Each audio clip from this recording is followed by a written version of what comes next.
Morgane Pujoli, au lendemain de la victoire du Front populaire, le 3 mai 1936, et avant même la formation du gouvernement issu des élections législatives, des centaines de grèves ont éclaté dans le pays.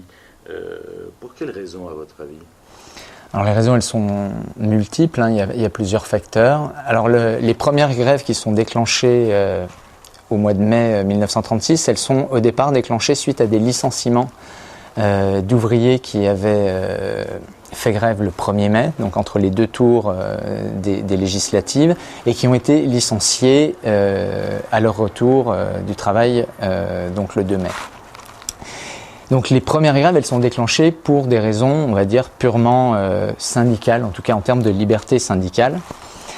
Et elles vont en réalité faire tache d'huile, puisque sur des critères au départ très locaux, hein, sur des licenciements, et en plus la plupart du temps c'était des responsables syndicaux, hein, qui en l'occurrence avaient été licenciés, vont se greffer des revendications salariales, de conventions collectives, et puis après les premiers succès de ces grèves qui vont d'ailleurs être des grèves avec occupation, alors soit par accident, soit par volonté, on pourra peut-être en reparler par la suite. C'est nouveau ça quand même. Ah ça c'est parfaitement nouveau, mais peut-être qu'on en reparlera après plus précisément.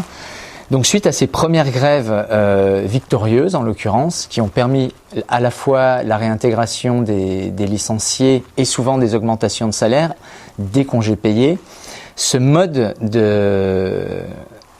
d'actes grévistes, de gestes grévistes va être repris d'abord en région parisienne et dans la métallurgie surtout, et puis va faire tache d'huile, c'est-à-dire de la métallurgie parisienne ça va s'étendre aux autres corporations, en particulier la chimie, etc. Et puis ensuite ça va partir de Paris en direction de la province.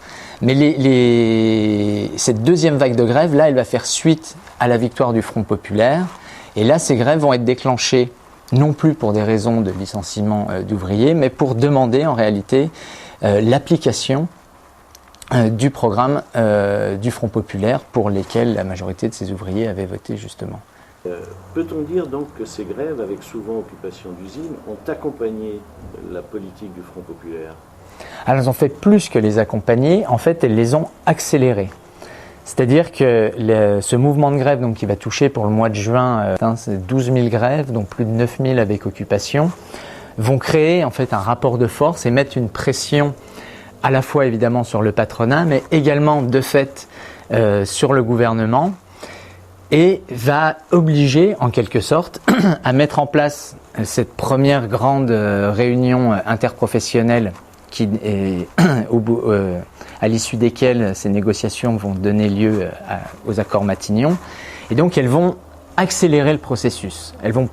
C'est pas un accompagnement, je dirais que c'est véritablement le moteur de l'adoption extrêmement rapide du programme du Front populaire, puisque en moins d'un mois, quasiment l'essentiel des grandes réformes du Front populaire vont être adoptées entre début juin et fin juillet. Fin de l'été, quoi, en gros. Alors, les congés payés, vous l'avez évoqué, font partie de ces conquêtes un peu emblématiques du Front populaire, avec la semaine de 40 heures et l'établissement des conventions collectives. Pourtant, ces congés payés ne faisaient pas partie des revendications, enfin, d'une part, moins des revendications, en tous les cas pas du programme du Front populaire. Être payé sans produire un travail à l'époque, c'était si utopique que ça ? C'était véritablement, pour beaucoup de Français, totalement surréaliste, véritablement. On a des témoignages qui ont été recueillis, moi il y en a un que j'ai encore en mémoire, et qui disait travailler sans être payé, je savais ce que c'était, parce que ça arrivait aussi. Mais alors ne pas travailler et être payé, c'était pour moi totalement inconcevable. Il y a vraiment cette idée d'une réforme à la fois inattendue, mais surtout qui paraissait totalement impossible. D'autant que, effectivement, les congés payés ne font pas partie du programme du Front populaire. Par contre, les congés payés font partie du programme de la CGT. Enfin, plus exactement, du plan de rénovation économique de la CGT, au même titre d'ailleurs que les 40 heures. Dans le programme du Front populaire, il y a une ligne qui est réduction du temps de travail sans diminution de salaire.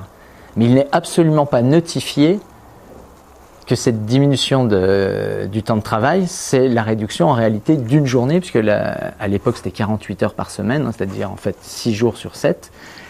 Et au final, cette réduction va passer effectivement donc de 48 heures à 40. Mais là encore une nouvelle fois, dans le même programme de la CGT adopté en mars 1936, on a cette revendication de la semaine de 40 heures. Donc là, aussi bien sur les congés payés que sur la semaine de 40 heures, ce sont effectivement deux dispositions qui ne sont pas dans le programme du Front populaire, mais qui étaient revendiquées par la CGT dans son programme propre, même si elle avait également adopté le programme du Rassemblement populaire. Alors, et quelle a été l'attitude du patronat? Parce que ça a dû être un choc pour les chefs d'entreprise. Le premier choc pour le patronat, c'est moins les revendications que déjà les grèves. C'est-à-dire qu'au moment du déclenchement de la grève, enfin des grèves plus exactement, et surtout à partir de sa généralisation, le patronat est, je pense qu'on peut utiliser le terme de paniqué. Il est totalement paniqué. En plus, voilà, il a une sorte de fantasme, de crainte, c'est la révolution bolchevique, etc. Donc, lui, ce qu'il veut, c'est trouver une solution pour stopper ces grèves. Et c'est d'ailleurs pourquoi c'est le patronat qui va voir le gouvernement de Léon Blum, qui vient de se constituer, pour lui demander de trouver une solution. Ce à quoi le gouvernement répond, dit « Je suis disposé à tenter de trouver une solution, mais à mon avis, il n'y aura pas d'autre moyen que de passer par la négociation. » Et c'est pourquoi il convoque la CGT pour savoir si elle est disposée à négocier avec le patronat. Évidemment, la CGT accepte, et c'est là que va être, dans ce cadre-là, que vont débuter les négociations des accords Matignon, avec, pour faire vite, comme ligne directrice, c'est-à-dire que le patronat va accepter toutes les revendications portées par la CGT dans l'espoir justement de permettre l'arrêt des grèves. En disant, avec tout ce qu'on vous a accordé, maintenant il faut que vous appeliez à l'arrêt de la grève. Et je crois que c'est Frachon qui lui répond, on garantit rien. Le patronat dit, mais attendez, depuis quand la classe ouvrière a obtenu tant d'améliorations? Et je crois que c'est toujours Frachon qui lui répond, et vous, depuis quand avez-vous vu un mouvement de grève de cette ampleur?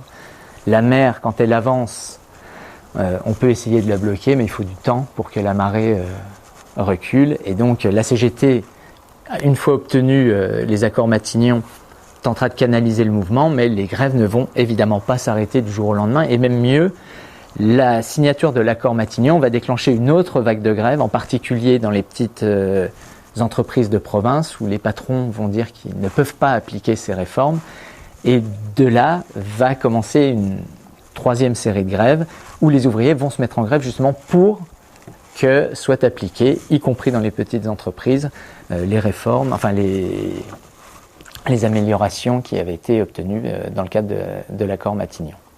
Mais pour faire vite, voilà, le patronat accepte tout dans l'optique d'obtenir la fin du mouvement.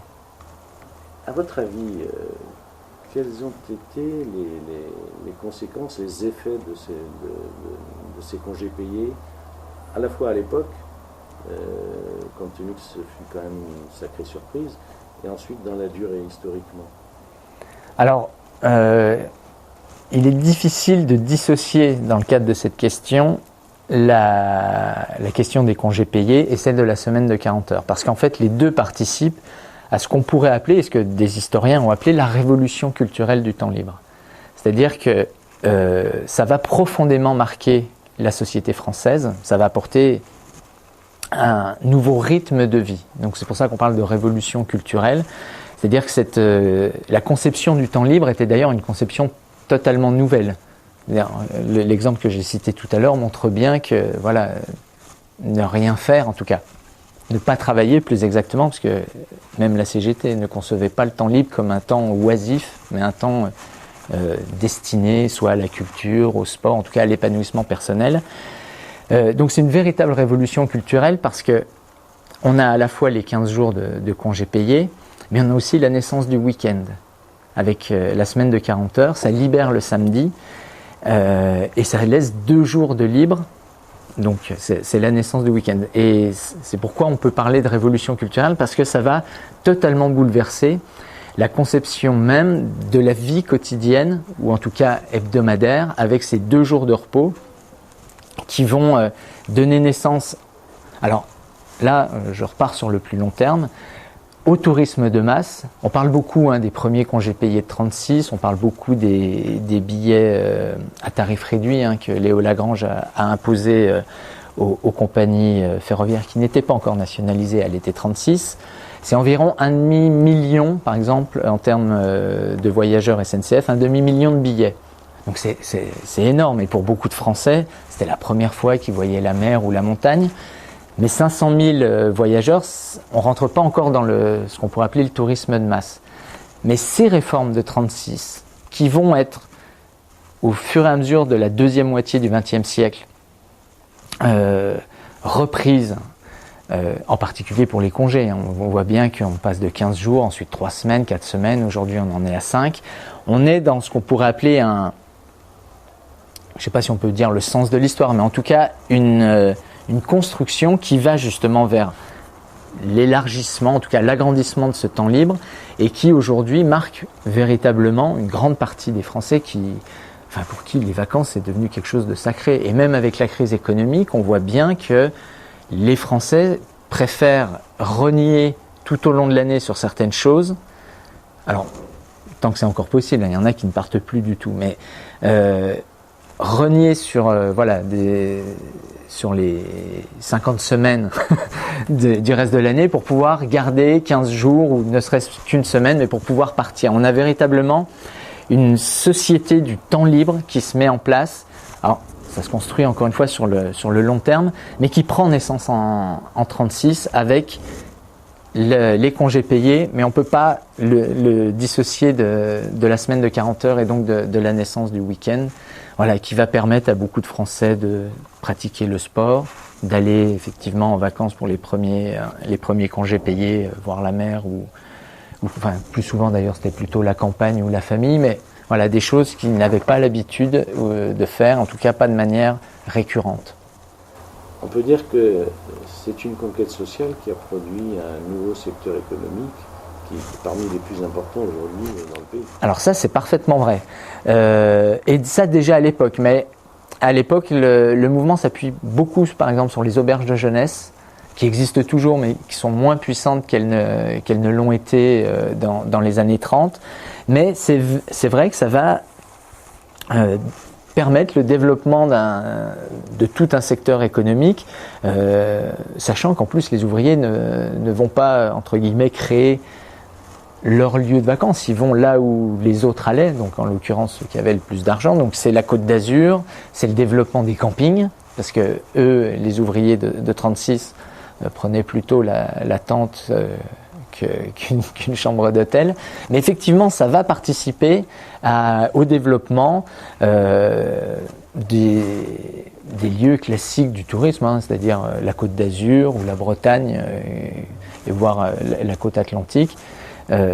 Et va participer au dynamisme plutôt de ce secteur du tourisme qui va avoir effectivement une explosion du nombre de ses clients.